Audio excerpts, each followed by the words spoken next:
Well, good morning, everyone. First of all, let me thank you again for joining us this morning. As always, glad to have Dr. Toomey here with me, and she'll be giving you an update here in just a few minutes. I wanted to start, much like I did last week, with a quick update on our COVID-19 data. As of yesterday's 3 p.m. report, hospitalizations stand at 4,879. That is the lowest figure that we have seen in over 3 weeks. Our test positivity rate has continued its downward trend to 15.2%, which is down from 19% earlier this month. Our 7-day moving average is down to 5,366. That is the lowest point since January the 1st. These numbers, as you can see, indicate a move in the right direction. But as I said last week, this cannot be an all-clear signal for Georgians that are watching today. Our hospitals, as I mentioned last week, cannot bear the weight of an additional surge in COVID-19 patients. And with more deaths being reported each day, I continue to ask Georgians to do the right thing. As we have mentioned many times, the science is very clear. Keeping your distance, wearing a mask, and washing your hands will continue to help slow the spread of the virus. We've identified one of the new variants of COVID-19 here in Georgia, and much like the early days of the pandemic, there are many unanswered questions regarding how deadly and how easily transmissible they may be. We cannot take the improving numbers that we're seeing for granted. On vaccines, we are continuing to make significant and measured progress. From January 11th to January 18th, we reported over 216,000 vaccinations administered. In the week since, we have reported over 250,000 doses, 251,956 as of 6 o'clock yesterday.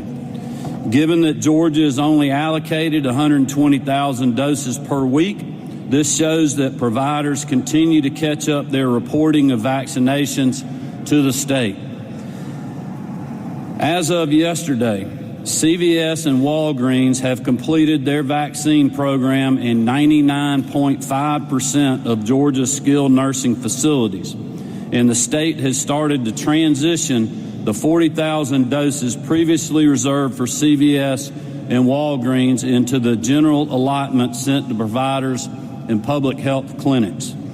This will begin to redeploy supply and hopefully increase availability of appointments somewhat to Georgians that are currently in the 1A plus population, which includes healthcare workers, first responders, and our seniors. We have not yet been informed by the Biden administration that we will receive any increase in our allotment above the 120,000 that we're currently getting, and we do not expect that to change, certainly for the next few weeks. That being said, our goal continues to be twofold. One, to utilize our current allotment as quickly and safely as possible. Two, plan for the increased supply whenever that day may come. Dr. Toomey and our entire team continue to explore ways that we can maximize our efforts to quickly put more shots in arms, and I think the data reporting to the state shows we are making headway there. And just as importantly, we are working around the clock to plan for the next phase of the vaccine distribution. This includes further expanding the categories of professionals who can administer the vaccine through executive orders to include dentists, pharmacists, and EMTs, while we also recently reduced the requirements on licensed practical nurses, medical assistants, and physician's assistants to streamline the administering of vaccines. I want to close with a few points on current eligibility and the criteria for the A1 plus population. There has been a lot of public conversation about educators and school staff and those with developmental disabilities being made eligible for the vaccine, beyond those current seniors and otherwise eligible. I can assure everyone watching today that I hear these concerns, and I share your hope that we can vaccinate these deserving Georgians soon. The truth is, We do not yet have enough vaccine for those most at-risk serious complications or death from this virus. With nearly 530,000 Georgians vaccinated, we have not yet reached the halfway mark to the current A1 plus population, which, as I said last week, numbers over 2 million people. With limited supply and no indication when we will begin receiving an increased weekly allotment in the coming days, Dr. Toomey and I are committed to vaccinating as many of the current A1 plus population as quickly as we can. Once Dr. Toomey and her team feel comfortable that we can expand that criteria, we will be ready, and we will move quickly to do that. Our public health and frontline healthcare workers in every public health district, hospital, and doctor's offices across Georgia are working literally around the clock to administer the vaccine, answer phone calls, and schedule appointments. I just want to say how grateful I am for their service to our state.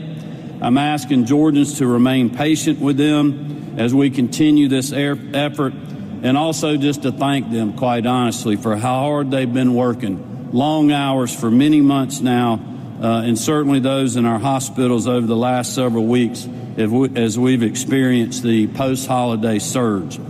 With that, I'll turn it over to Dr. Toomey, and then we'll come back up and be glad to answer any questions that you may have.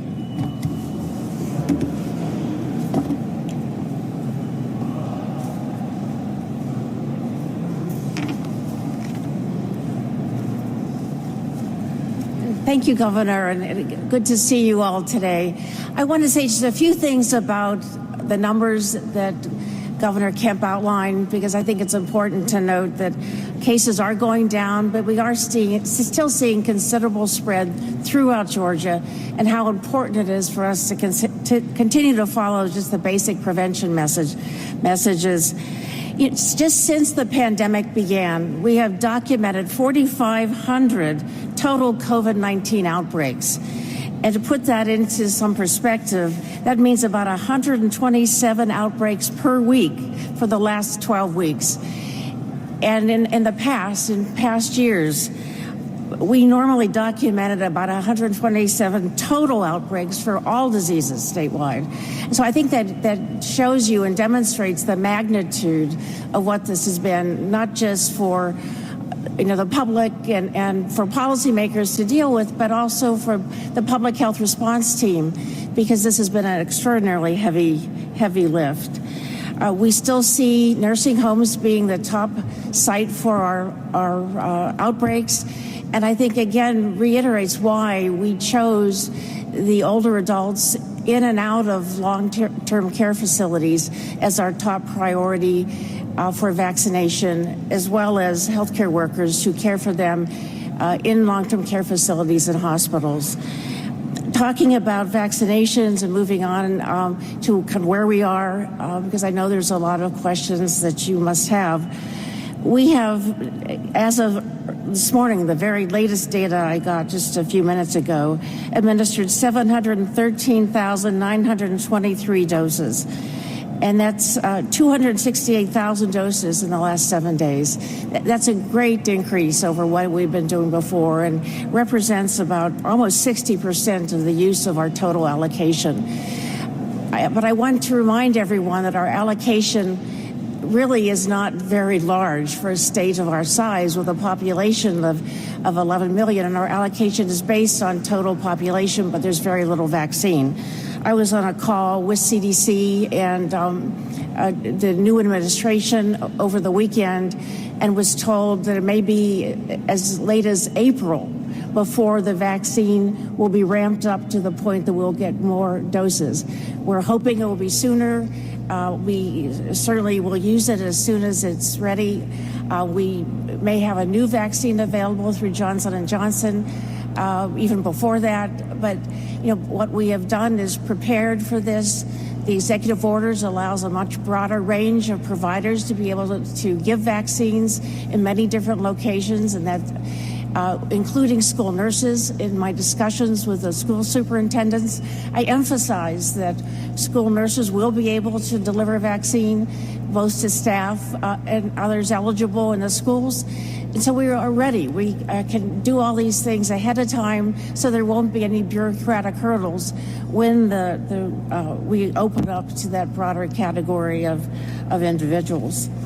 I know we continue to get questions about who we're vaccinating. We're trying to focus on in-state individuals and those out of state who may be working here, who may have homes here for the winter or the summer. We are working on mass vaccination sites. Again, all this is dependent on the availability of vaccines. And I also wanted to point out, because I know this is confusing, that CDC has changed their guidance. The second dose can be given a little earlier, a few days earlier, up to 4 days earlier than the 3 or 4 weeks, depending on which vaccine, the Moderna or Pfizer vaccine you got, or as late as 6 weeks after that initial dose. And that's a big change, because I think a lot of individuals, particularly those very anxious to get their second dose, were very concerned because they weren't able to schedule right away on exactly 3 weeks after their shot, or exactly 4 weeks after their shot.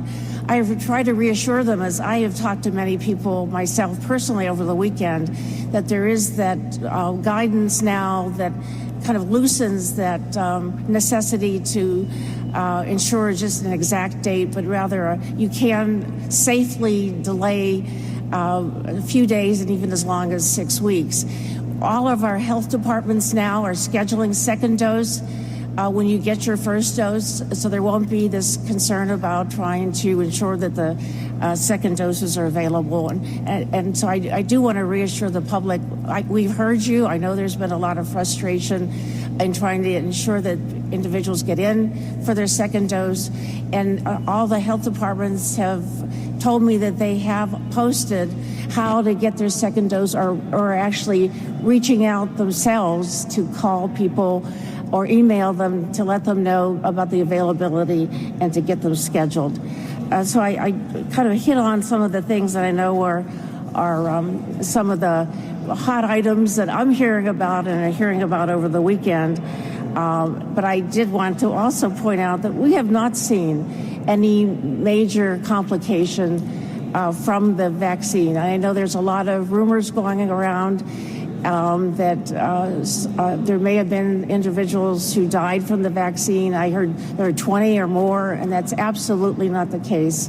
There is no evidence that Hank Aaron passed away because of the COVID shot. I know people are saying that. I've seen it on social media.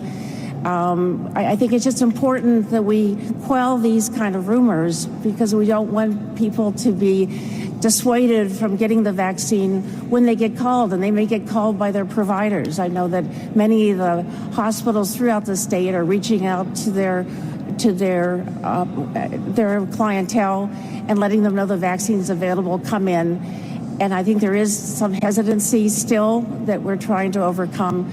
And it's that kind of rumor that may dissuade some of the most vulnerable people from getting vaccinated. So with that, I'll leave it to you for questions, and thank you for being here today.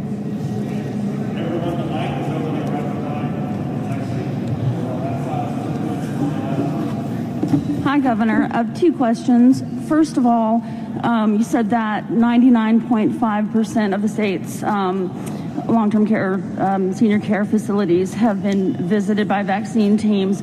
What percent of those patients, and separately, what percent of those workers? I'm sorry, I can't hear you. What percent of workers at those long-term care facilities have, what percent of uptake do you have? What percent have accepted the vaccine? I don't have a number on that. Perhaps Dr. Toomey does. Early on, the number of folks working in these long-term care facilities, we had 70% of those individuals that were not taking the vaccine. Is that fair to say? That's still being consistent? We saw numbers as high as 50% or so in hospitals of the folks working there that did not take the vaccine. I think they should get it, but that was one reason that we expanded the criteria to go to 1A plus for 65 and older well before the CDC recommended that, because Operation Warp Speed, I think to their credit, sent the number of doses to these facilities thinking that that percentage would be higher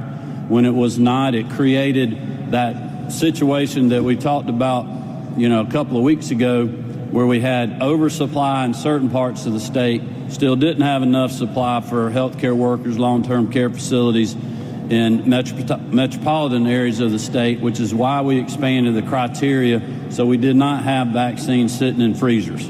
But that's the number that we're still dealing with. But that being said, we've moved on from that. Those folks are still eligible. I would encourage them to get the vaccine. As Dr. Toomey said, it is safe, it is reliable, it is effective. They should get it. But if they're not going to take it, we're going to move that allotment that was going to CVS and Walgreens, put it in the general population to continue moving the needle on the 1A plus criteria population.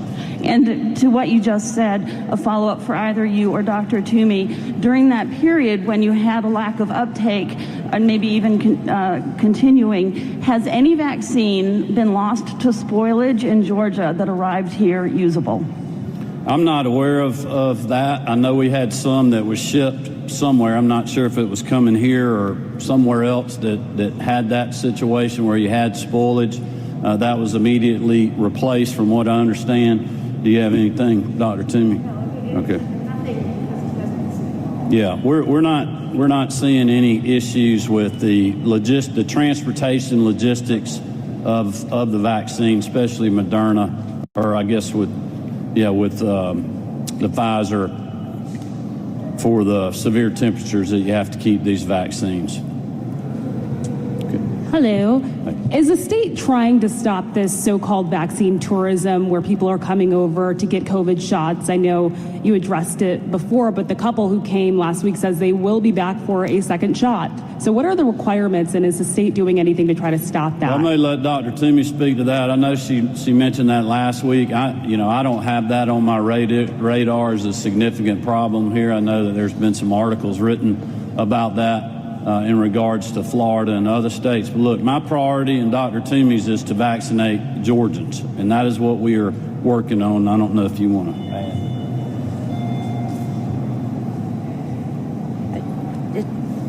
I think it's important that everybody know we're not going to be checking driver's licenses or, we're not going to police this process.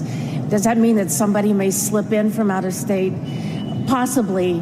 But I think it's so irresponsible and selfish for them to do what they did from Alabama. I would think that people would hesitate to do that.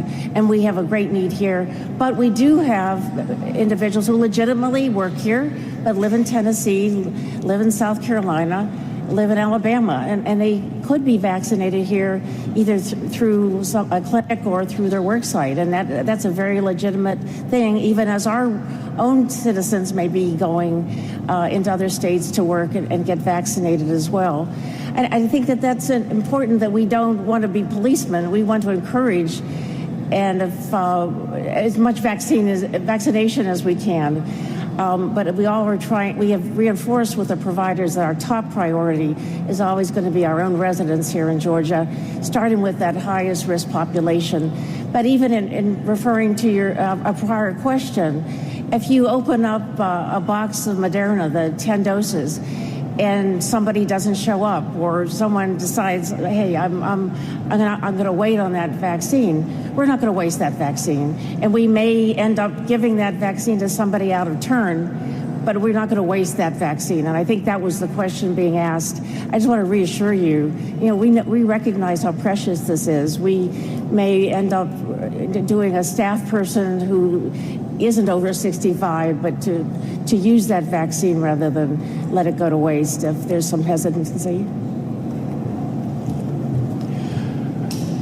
Governor, can you talk about working with the Biden administration now, the transition? How has it been, better, worse, different, and how cooperative they have been in trying to get the doses here? Well, I know I haven't had any communication with them. I know my staff has with folks that are in their kind of government affairs office. Dr. Toomey mentioned talking to her counterparts that we'll be working with. I know there's been a lot of discussions in the plans about potential operations that FEMA and other folks may do, and obviously General Cardin has been communicating with the Joint Chiefs and the National Guard Bureau on the deployment of hardworking Georgia soldiers that went to Washington, D.C. So we'll continue to do that.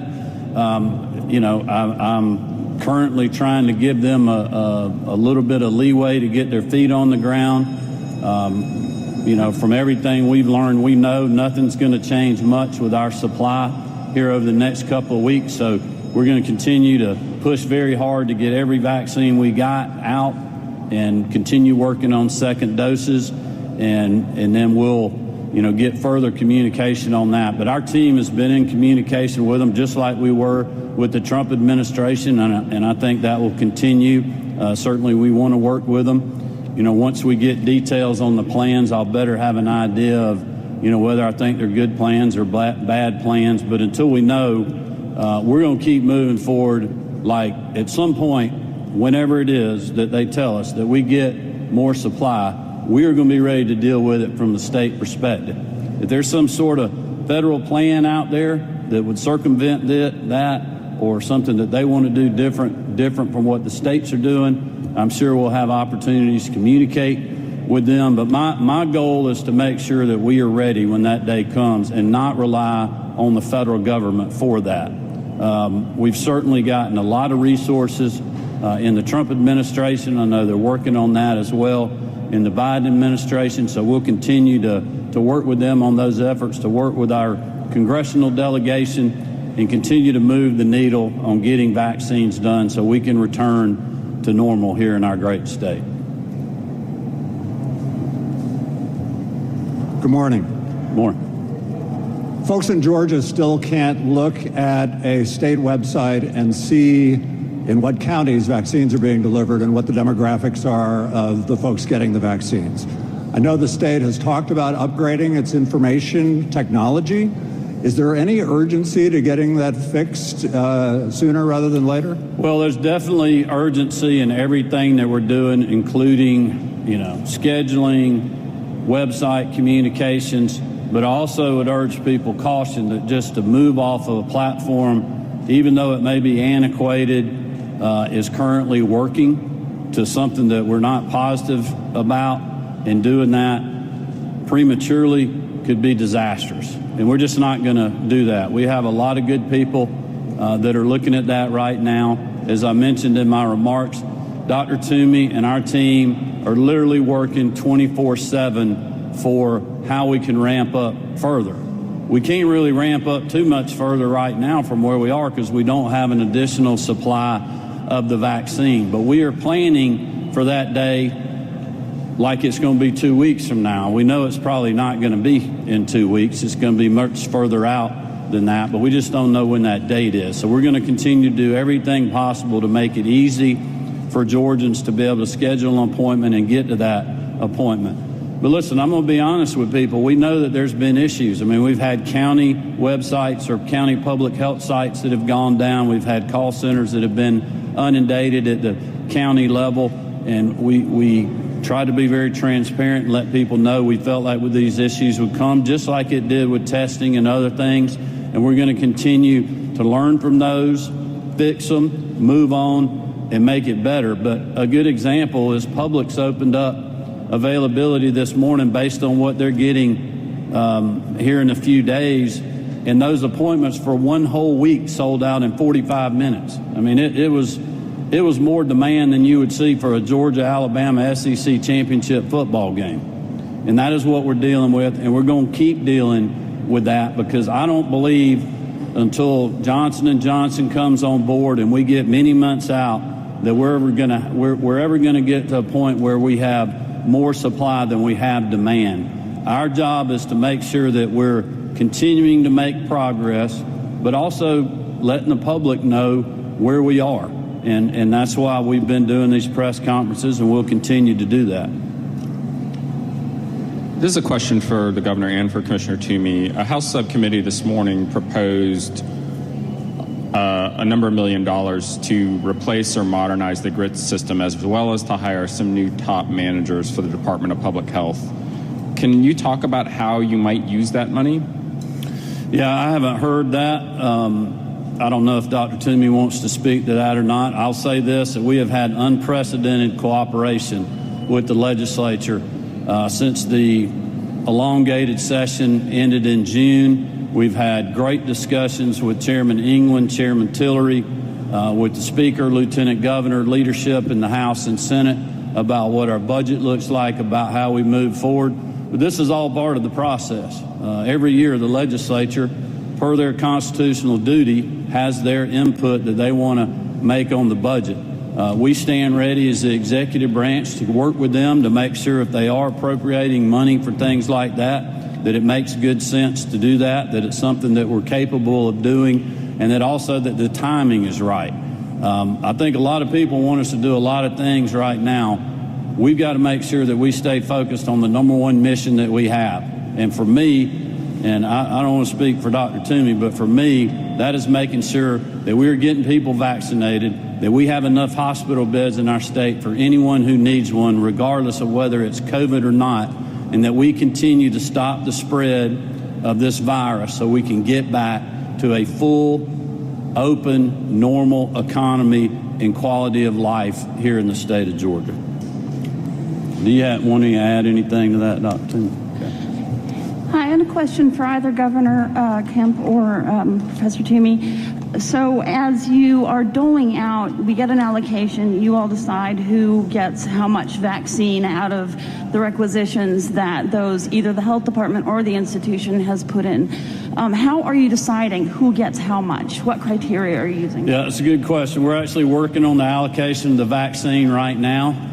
Obviously, early on, no fault of our own, when we had a lot of doses going to parts of the state where the demand for unknown reasons, quite honestly, wasn't what some in the federal administration thought at the time. And I sincerely believe they were making a really good decision there. It just turned out 70% of the people in these long-term care facilities and skilled nursing facilities were not taking the vaccine. I believe we're over that hump now. The vaccine is going where it needs to go.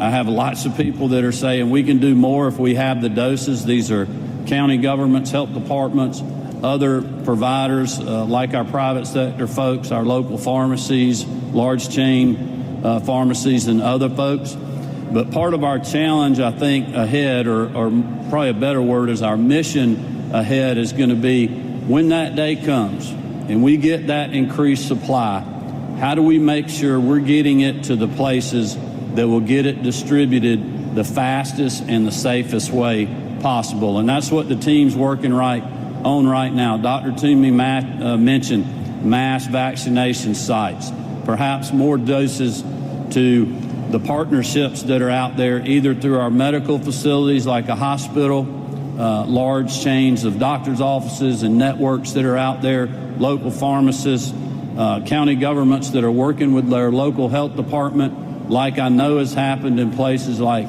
Cherokee County, up in the city of Dalton. Fulton County was communicating with us recently that they're ready to go. So there's a lot of people that are really working hard together that are doing great work out there. They could do more if they had more vaccine. But we've also got to focus on some of these counties that maybe don't have the bandwidth and figure out how do we help them move the needle if their county government doesn't have the resources or the willingness to work with them. And that's what we're working on as well. I've said many times we will use every available state resource that we have to get this vaccine out and to help those that are on the ground in public health and other places be able to administer that, including the private sector. But the fact remains, right now, we do not have the supply of the vaccine to do that, but we're planning for that day when it gets here. Governor, a representative in the House was removed from the floor today for refusing to be tested like all lawmakers are supposed to do. Do you have any reaction to that? Do you think that sends a negative message for him to not be tested like everybody's, or do you think that Georgia's leaders should have some autonomy in whether they want to do Well, things I don't about it? really know a whole lot about that. I know that Speaker Ralston and the House leadership has worked with their members and worked with Dr. Toomey's team to set up protocols for how we could keep this building safe during this session, so we didn't have to go into a suspension, so we could get the people's work done, which is very important, especially with some of the issues that we're dealing with the budget and other things. I know that the Lieutenant Governor, President Pro Tem Miller, Leader Dugan, and others have worked with Dr. Toomey on the protocols in the Senate. That is how this building works. They're the legislative branch. They govern their policies and how they run their business on the floor. I will tell you that the executive branch, in coordination with Dr. Toomey, we have a testing program for our office. We're testing every Monday. The First Lady and I both took our test Monday morning when we got here. Obviously, we got good results from that. So we're making sure that we're following the protocols. I think it's incumbent on everyone in the building, whether you're a legislator, whether you're working in the executive branch, member of the media, the general public, we all need to follow the guidance and best practices to keep you safe, but also to keep others safe from you if you happen to be infected and you're asymptomatic and for some reason that hasn't been caught. But that's really about all I would have to say in regards to that. Thank you all for being here. We are flying.